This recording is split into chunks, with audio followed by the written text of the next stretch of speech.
नमस्कार दोस्तों, भोजपुरी रुसुम लोकगीत में आप सभी लोगों का स्वागत है।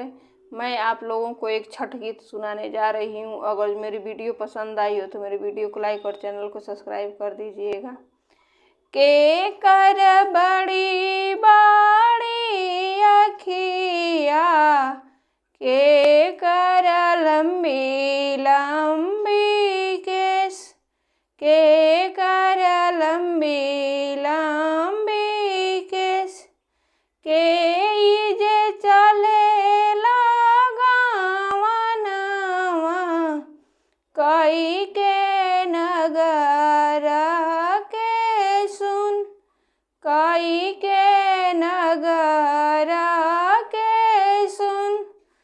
छठी माई के बड़ी बड़ी अखिया, उन कर लंबी लंबी केस, उन कर लंबी लंबी केस।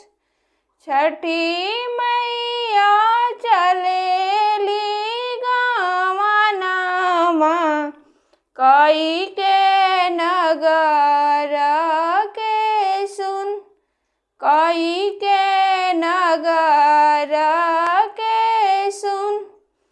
के दिलायन दाना सोनावा, के दिला लहर पाटर, के दिला लहर पाटर, के दिला लहर पाटर।